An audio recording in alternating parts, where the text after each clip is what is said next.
Fala pessoal, tudo bem? Dando continuidade à nossa maratona IBFC, com o escopo de desvendar essa banca para os concursos que se aproximam, para os concursos que serão realizados no futuro. Eu, Guilherme Lincoln Rocha Pereira, colaborador do curso Dedicação Delta, darei continuidade ao estudo do processo penal e à resolução de questões desta matéria. Vamos lá?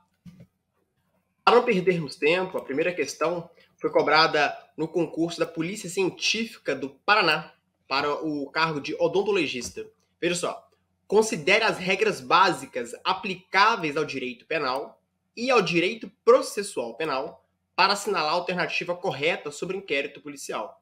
Pessoal, como já é trabalhado, a IBFC é uma banca estritamente legalista. 90% das questões trabalhadas pela banca são resolvidas com o texto da legislação. Isso significa, portanto, que doutrina, jurisprudência não é muito do agrado dos membros que compõem essa banca.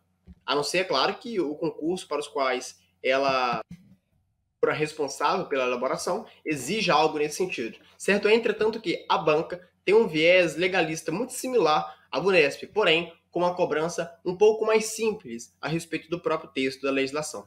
Vejamos. Letra A respeito do inquérito policial. A questão pede a resposta correta. A polícia judiciária será exercida pelas autoridades judiciais no território de suas respectivas circunscrições e terá por fim a apuração das infrações penais e de sua autoria. Bom, é uma questão relativamente tranquila para aqueles que estão inseridos no universo jurídico, considerando que a polícia judiciária é, para a doutrina, aquela que auxilia o poder judiciário ou procede à apuração de investigações criminais, quais sejam a Polícia Federal e a Polícia Civil. Excepcionalmente, contudo, a Polícia Militar e os militares em si exercem essa atribuição quando da apuração de crimes próprios da caserna, tanto os militares próprios quanto os militares impróprios.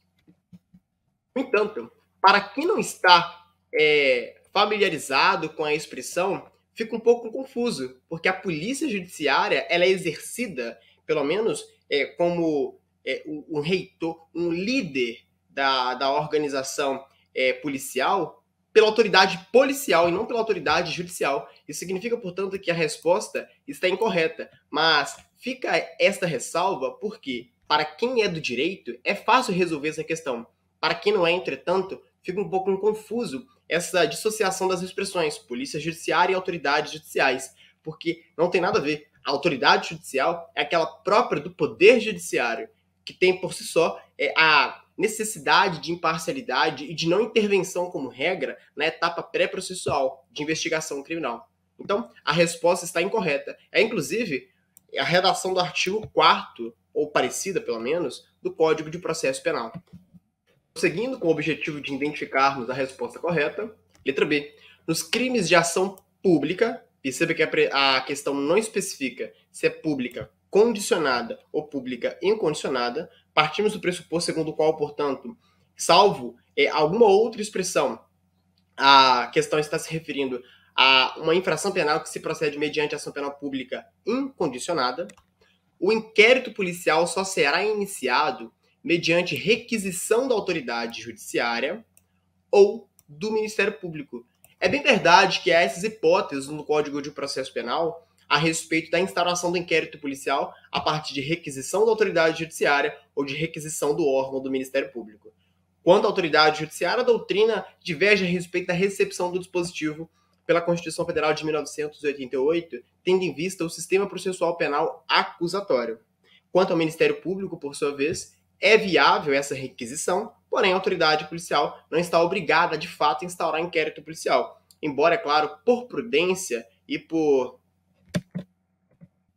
harmonia entre as instituições, recomenda-se que a autoridade policial pelo menos proceda à verificação da procedência das informações para verificar se, de fato, há elementos para instaurar o inquérito policial e não somente deflagrar a investigação criminal a partir da requisição do membro do Ministério Público.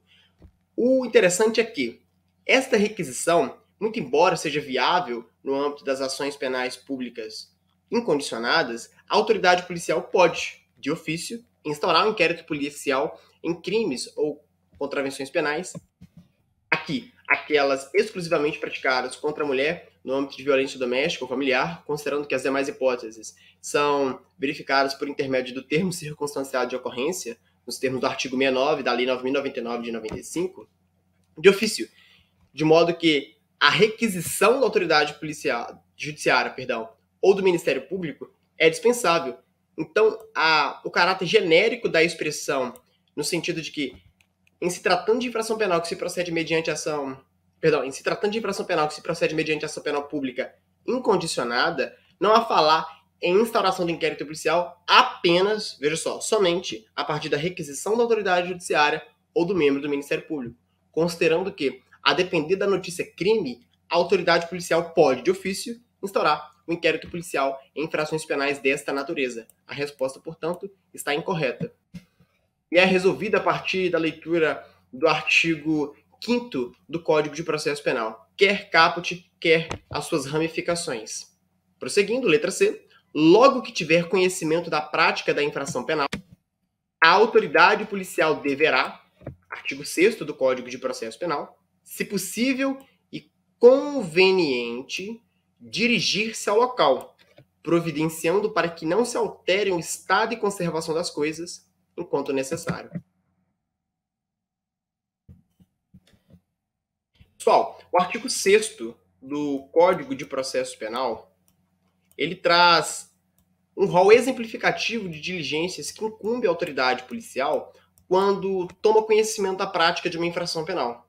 E é peremptório no sentido de que o delegado de polícia deverá, não contempla, portanto, a possibilidade, tampouco a análise de sua conveniência. Claro, analisando-se exclusivamente o texto da legislação, desconsiderando a praxe forense. Isso significa, portanto, que a questão está equivocada quando deixa, basicamente, sob a discricionariedade do delegado de polícia, dirigir-se ou não ao local, providenciando-se para que não se altere o estado e conservação das coisas enquanto necessário, de modo que o Código de Processo Penal é taxativo. O delegado deverá e não poderá, tampouco analisar a possibilidade, muito menos a conveniência de comparecer ao local do crime. Se as circunstâncias fáticas o autoriza ir ao local, ele deve ir, muito embora na prática, em alguns estados principalmente, não seja comum a autoridade policial ir ao local de crime, ficando a cargo da polícia militar, em total dissonância com o Código de Processo Penal, fazer o local de crime.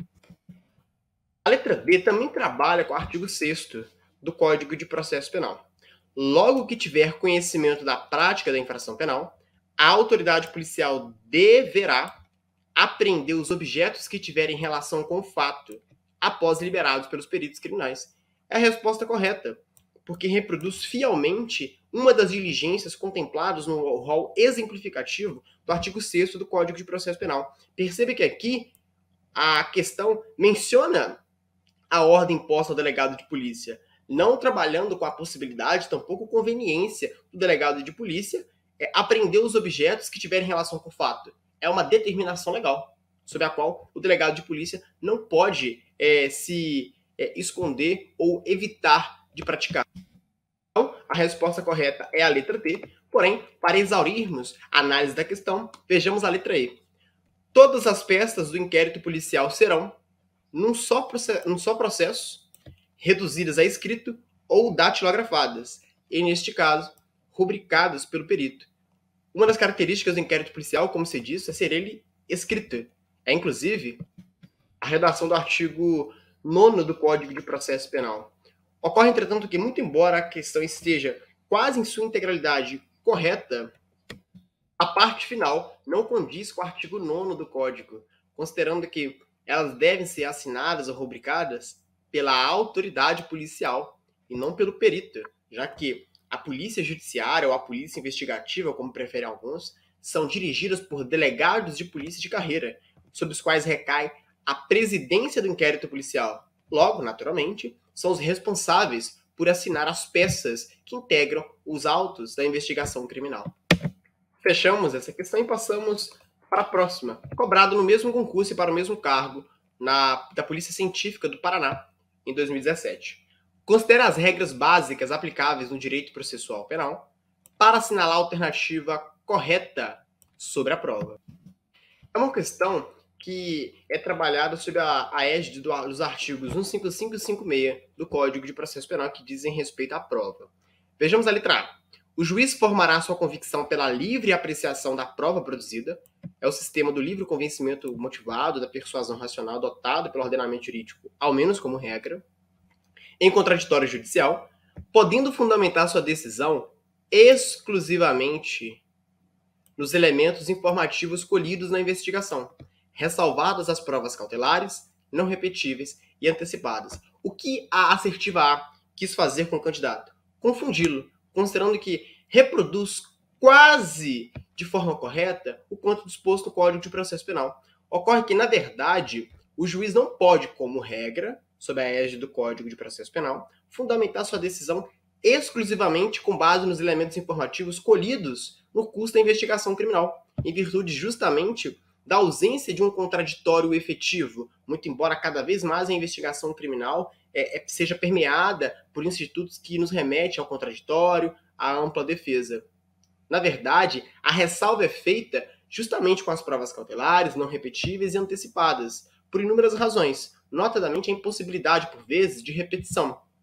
Ocorre, entretanto, que o contraditório é exercido na fase processual por intermédio da instrução criminal. Na verdade, não se pode fundamentar a decisão exclusivamente nos elementos informativos, de modo que faltou aqui uma negação. No sentido de que uma só palavra fez com que toda a assertiva ficasse incorreta, embora uma análise descuidada do texto da legislação pudesse, sobretudo por estar na letra A, remeter o candidato a assinalar essa questão e, por consequência, errá-la na prova.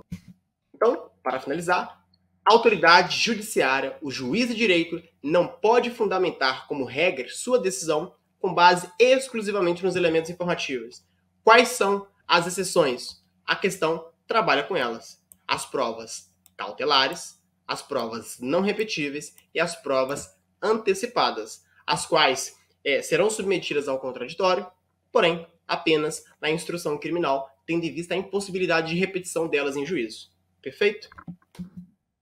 Prosseguindo, agora, novamente no texto da legislação, especificamente artigo 155, parágrafo único do Código de Processo Penal, as restrições estabelecidas na lei civil serão observadas para todos os efeitos de produção de prova. A questão peca pelo excesso.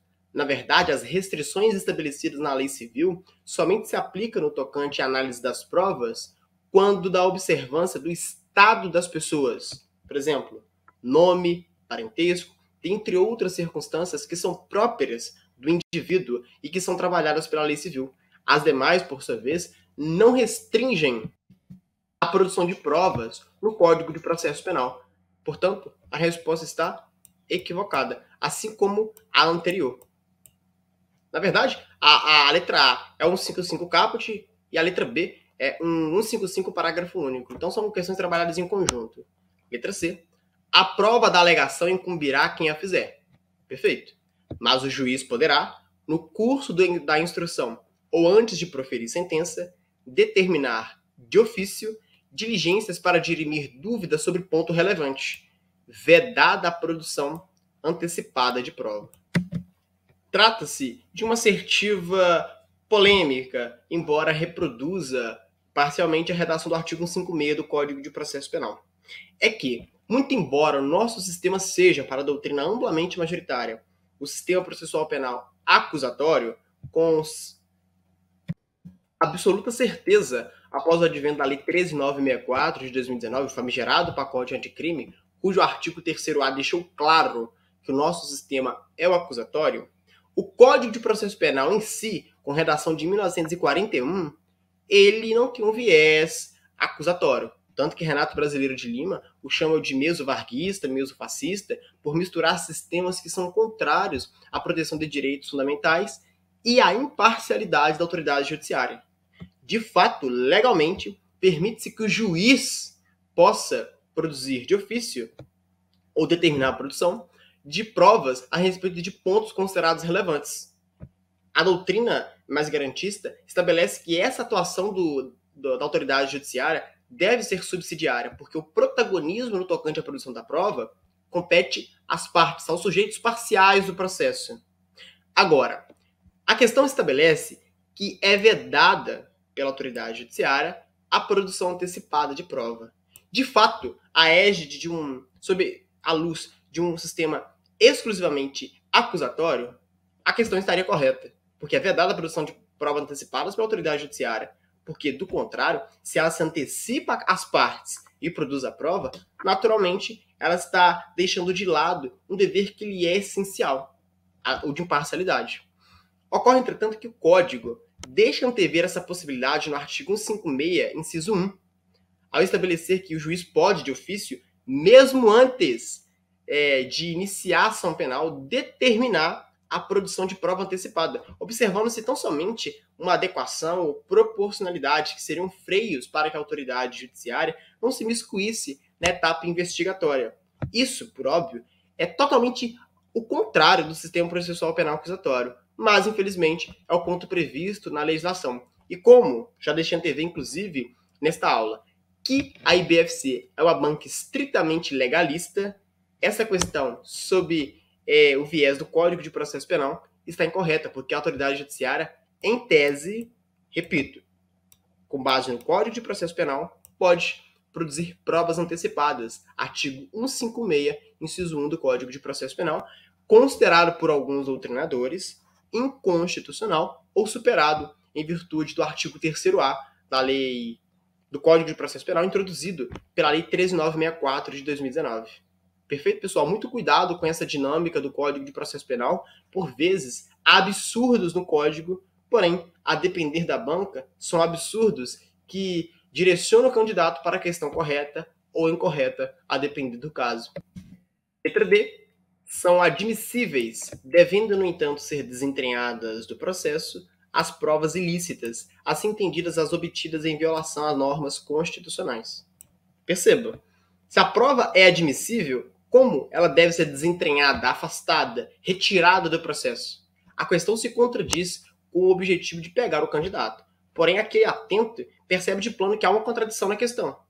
Mas, sabendo de fato o texto da legislação, consegue identificar que, na verdade, as provas ilícitas, até por determinação constitucional, são inadmissíveis no processo, quer civil, quer penal. Embora atualmente venha se relativizando essa hipótese no tocante a um juízo de proporcionalidade com base no princípio da ampla defesa, autorizando, em tese, que o réu, no processo penal, possa se valer de provas ilícitas para fundamentar, por exemplo, a sua inocência. Certo é, entretanto, que as provas ilícitas são inadmissíveis no processo penal. Porém, com a ressalva de que, com base na ampla defesa e na presunção de não culpabilidade ou inocência, vem se autorizando que réus no processo penal possam utilizar provas ilícitas para fundamentar algo que seja de seu interesse. Perfeito? A letra E é a correta e diz assim: são inadmissíveis as provas derivadas das ilícitas. Teoria do fruto da árvore envenenada. Tudo que é retirada da árvore que padece de um vício recai sobre ele a mesma ilicitude, a mesma mácula. Porém, há exceções, quando não há nexo de causalidade entre a prova originária, obtida por modo ilícito, e a prova derivada, ou ainda quando a prova superveniente é obtida a partir de uma fonte independente, salvo quando não é evidenciado o nexo de causalidade entre umas e outras, ou quando as derivadas puderem ser obtidas por uma fonte independente da primeira. É a letra E, que na verdade, deixa eu só consertar aqui, é resolvida à luz do artigo 157 e ramificações do Código de Processo Penal. Então, finalizamos essa questão. Vamos analisar agora a terceira, também trabalhada pela IBFC, porém em outro concurso. Embasa, analista de saneamento, enfermeiro do trabalho. Aqui um concurso diverso da área policial, mas é importante trabalharmos essas questões para conseguirmos identificar a cobrança ou a metodologia de cobrança feita por essa banca IBFC. É uma questão mais simples, que envolve literalmente os artigos 19 seguintes da Lei Maria da Penha, eu vou colocá-lo aqui, mas é importante para demonstrar a dinâmica adotada por esta banca.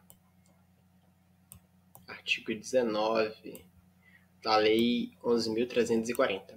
Assinale a alternativa correta, considerando as disposições da Lei Federal 11.340, de 2006, que criou mecanismos para coibir a violência doméstica e familiar contra a mulher. Letra A. As medidas protetivas de urgência serão aplicadas isolada ou cumulativamente e poderão ser substituídas a qualquer tempo por outras de maior eficácia. Correta. É a reprodução fiel do artigo 19, parágrafo 1º da Lei 11.340, de 2006. Porém, é claro, não deixemos de analisar as demais assertivas até para termos mais confiança no sentido de que a letra A é a correta. Não, na verdade, em hipótese alguma, assinale uma alternativa e deixe de analisar as demais. Sobretudo porque, por vezes, pegadinhas de concurso são colocadas na primeira assertiva para que o candidato, já cansado, a depender da alocação da questão na prova, deixe de analisar as demais e assim erre. Então, para não cair nessa tentação, analise sempre todas as assertivas. Letra B. As medidas protetivas de urgência só poderão ser concedidas pelo juiz.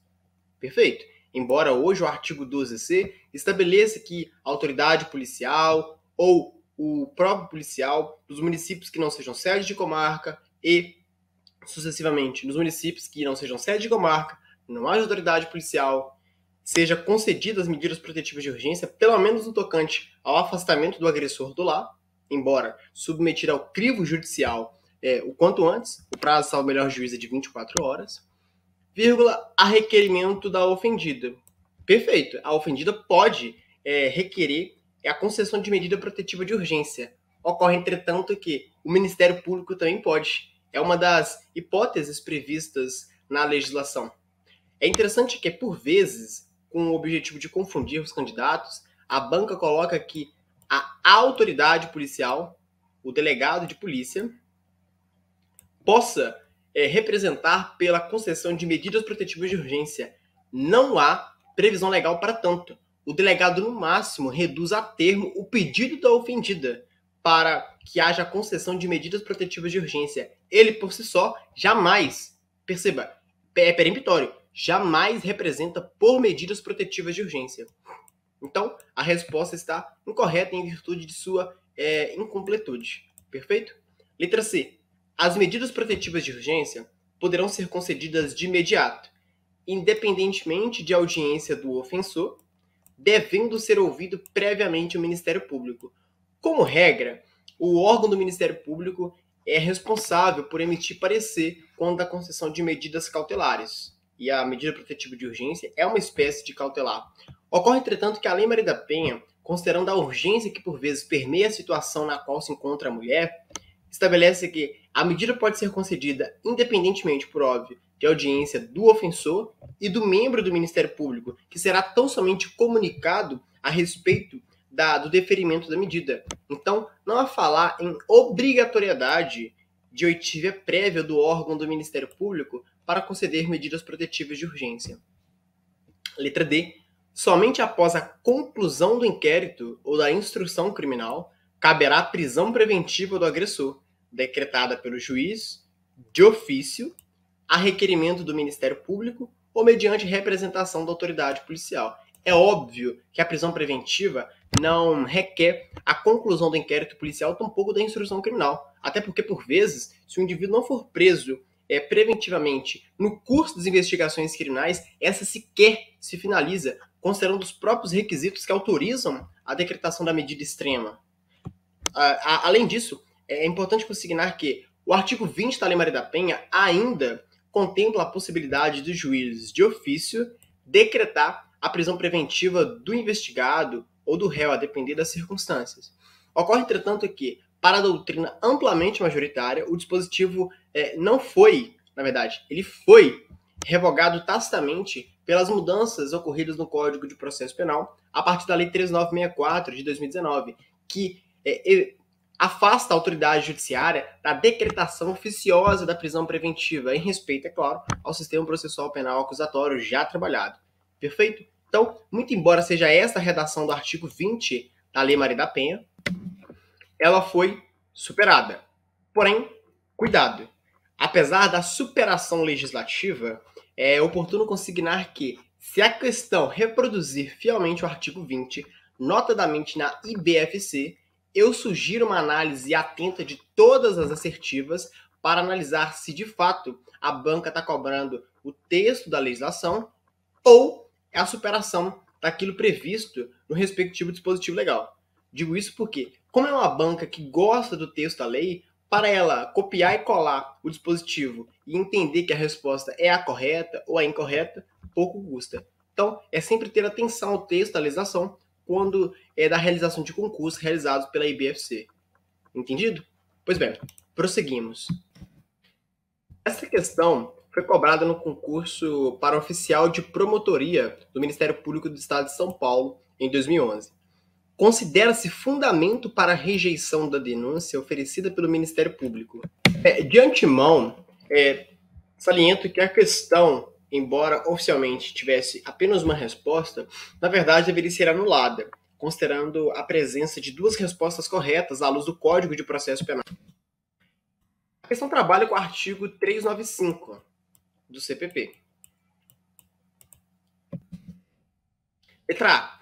A ausência de rol de testemunhas no corpo desordial acusatória não pode ser rejeitada a inicial acusatória por conta da ausência do rol de testemunhas. No máximo, ocorreria a preclusão de produzir essa prova oral no curso da instrução criminal, se fosse o caso, até porque o Ministério Público pode juizar uma ação penal e não ter testemunhas a serem ouvidas, apenas documentos a serem apresentados ou produzidos na instrução criminal. Letra B. A inexistência de cota introdutória é mera faculdade do órgão ministerial descrever de forma pormenorizada o fato delituoso e esclarecimento da autoria. Geralmente essa cota acompanha a inicial acusatória, mas não é obrigatória, tampouco serve como motivo para rejeitar a inicial acusatória. A resposta considerada correta pela banca examinadora é esta: a ausência de justa causa para o exercício da ação penal pública. Perfeito, a justa causa é o lastro probatório mínimo que autoriza o órgão ministerial a ajuizar a ação penal, para evitar, por óbvio, um processo penal temerário. Ocorre, entretanto, que a presença de pressupostos processuais imprescindíveis ao exercício da ação penal é uma resposta que pode confundir o candidato. E, inclusive, me confundiu. Na verdade, só tem uma resposta correta, de modo que a presença de fato é exigida para o ajuizamento da ação penal. De modo que o artigo 395, inciso 2, dispõe nesse sentido. Isso significa, portanto, que eu me equivoquei, no sentido de que a banca estava errada no tocante às assertivas, tendo duas corretas, quando, na verdade, apenas a letra C condiz com o texto da legislação. Porque, na verdade, o que estaria correto, já que a questão pede motivo para a rejeição da inicial acusatória, seria a ausência de pressupostos processuais imprescindíveis para o exercício da ação penal. Eu peço perdão pela confusão feita, porque, na verdade, eu li de forma desatenta o que vocês na prova não podem fazer, a questão. Então, para deixar claro, apenas a ausência de pressupostos processuais de existência ou de validade que são motivo para a rejeição da inicial acusatória. A presença, por óbvio, é exigida a partir de uma interpretação ao contrário senso do artigo 395, inciso 2 do Código do Processo Penal. Perfeito? Peço perdão pela confusão. A resposta é, de fato, a letra C. Não há falar em anulabilidade da questão elaborada pela IBFC, porque está condizente com o Código de Processo Penal. E assim, passemos para a análise da próxima questão. IBFC 2014, concurso de papiloscopista policial, terceira classe, da gloriosa Polícia Civil do Estado do Rio de Janeiro. Conforme prevê a Lei 12.850 de 2013, são direitos do agente infiltrado. Eu já trabalhei em vídeos anteriores questões da IBFC cobrando a lei atinente ao combate às organizações criminosas. Parece ser do gosto da banca processual penal que integra a IBFC é a Lei 12.850. Então, é importante lê-la, sobretudo após a Lei 13.964 de 2019, há inúmeros institutos novos que são difíceis de serem compreendidos quando se lê exclusivamente o texto da legislação. Então, se possível, dê uma lida doutrinária, não necessariamente para fazer a prova objetiva realizada pela IBFC, que cobra o texto da legislação, sim, na verdade, para compreender os institutos ali tratados. Perfeito? Letra A respeito dos direitos do agente infiltrado. Praticar crimes no curso da investigação, mesmo quando exigível conduta diversa, é óbvio que não. O agente policial infiltrado, ele se insere no bojo da organização criminosa para obter informações que permitam o seu desmantelamento. Ele não pode, por óbvio, praticar crimes, embora a legislação seja atualizada o suficiente para entender que, se ele está inserido no curso de uma organização criminosa, por vezes, lhe é inexigível praticar conduta diversa que não a criminosa. Daí porque a própria lei contempla uma causa de exclusão de sua culpabilidade e, portanto, afasta o caráter criminoso de sua conduta. Perfeito? Então, a letra A está equivocada. Letra B. Ter seu nome, sua qualificação, sua imagem, sua voz e demais informações pessoais preservadas durante a investigação em um processo criminal, salvo se houver decisão judicial em contrário. É a resposta correta, considerando que o agente policial infiltrado ele tem que ter o mínimo de segurança para inserir no bojo de uma organização criminosa.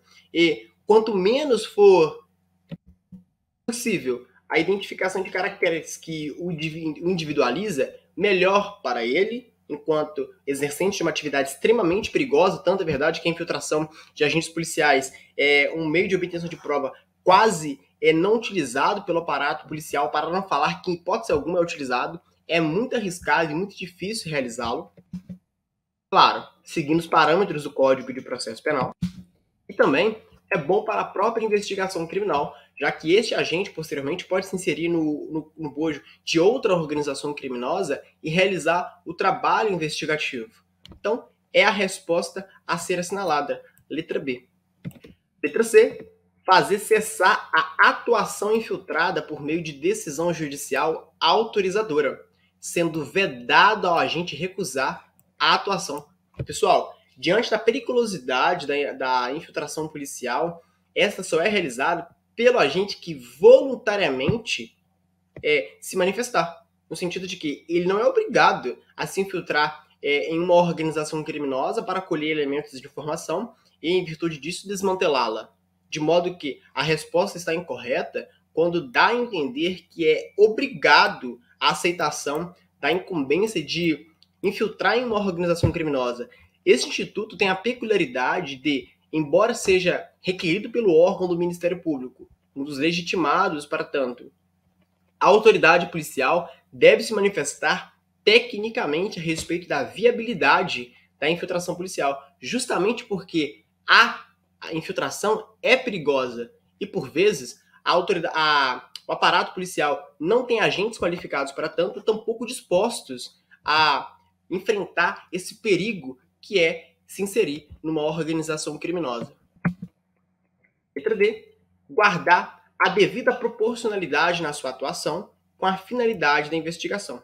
Até aqui, ok. O indivíduo deve guardar, de fato, proporcionalidade em sua atuação, somente sendo beneficiado pela lei no tocante à inexigibilidade de conduta diversa, vírgula, não respondendo pelos excessos praticados. É óbvio que responde. A lei, do contrário, estaria dando amplos poderes para o agente infiltrado, de modo que ele deve guardar a proporcionalidade, porque, do contrário, isto é, sendo excessivo em sua atuação, ele deve responder pelos excessos praticados. Perfeito? Letra E, para finalizar a análise da questão, não ter sua identidade revelada, podendo, todavia, ser fotografado ou filmado pelos meios de comunicação, independentemente de sua autorização, para que possa ser garantida a liberdade de imprensa. A liberdade de imprensa não é um direito constitucional absoluto. Diante da peculiaridade da investigação criminal e o interesse público no desmantelamento de organizações criminosas, a lei condiciona a fotografia, a filmagem do agente policial infiltrado a sua prévia autorização, inclusive por escrito, de modo que a resposta diante desse caráter genérico, à luz da garantia da liberdade de imprensa, está incorreta. Porém, repito, para quem é do universo jurídico, essa questão é relativamente tranquila. Para quem não é, entretanto, essa dissociação de informações pode confundir e levar o candidato a errar a questão. Então, é sempre muito importante em concurso da IBFC, leia o texto da legislação que está contida no edital, quantas vezes reputar necessário. Quanto mais, é óbvio, melhor. Próxima questão, IBFC, agora também no concurso de papiloscopista, a respeito das nulidades processuais, assinale a alternativa que não corresponde ao entendimento sumulado pelo Supremo Tribunal Federal. Pessoal, aqui coloquei de antemão todos os enunciados de súmula que são trabalhados na questão. Incrivelmente, é uma das raras questões da IBFC que se cobrou jurisprudência dos tribunais superiores, aqui do Supremo Tribunal Federal. Vejamos, a respeito das nulidades processuais, conforme já lido, é para marcar a alternativa que não corresponde ao entendimento sumulado do Supremo Tribunal Federal. No processo penal, letra A, a falta de defesa constitui nulidade absoluta. Perfeito. Sendo que a deficiência de defesa também anulará o processo, independentemente de haver prejuízo para o réu. Pessoal, a resposta é parcialmente correta, porque o enunciado da súmula 523 do Supremo Tribunal Federal consigna que, na verdade, a falta de defesa constitui nulidade absoluta, por macular o princípio da ampla defesa. Porém, a deficiência da defesa trata-se de uma nulidade relativa, a qual, portanto, requer a demonstração do prejuízo para que possa ser reconhecida judicialmente. Logo, a resposta a ser assinalada, já que se pede um exceto, é a letra A, porque não corresponde ao enunciado da súmula 523 do Supremo Tribunal Federal. Letra B é relativa à nulidade decorrente da inobservância da competência por prevenção? Perfeito. Enunciado da súmula 706 do Supremo Tribunal Federal. Letra C constitui nulidade a falta de intimação do denunciado para oferecer contrarrazões ao recurso interposto da rejeição da denúncia, não a suprindo a nomeação de defensor dativo? Perfeito. Súmula 707 do STF. Letra D. É nulo o julgamento da apelação se, após a manifestação nos autos da renúncia do único defensor, o réu não foi previamente intimado para constituir outro, em respeito à ampla defesa. Letra E. É nula a decisão que determina o desaforamento de processo da competência do júri sem audiência da defesa. Súmula 712 do Supremo Tribunal Federal. E assim, fechamos essa questão com a assinalação da assertiva A. Para finalizarmos essa nossa rodada número 3 e última a respeito da IBFC, vejamos a última questão.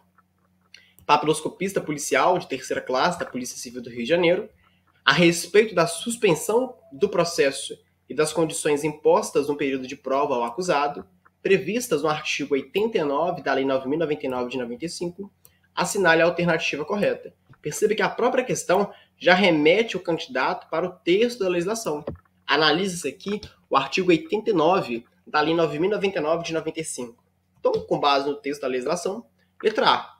Expirado o prazo sem revogação, o juiz marcará audiência com o réu para analisar se é caso de extinguir a punibilidade. A lei não contempla essa possibilidade. Tão logo verificada a expiração do prazo da suspensão condicional do processo, que geralmente não, na verdade é de 2 a 4 anos, o juiz extingue de plano a punibilidade, sem marcar audiência para analisar se é caso ou não de extinção da punibilidade. Se o indivíduo cumpriu as condições impostas, ou ainda que não tenha cumprido, se sobreveio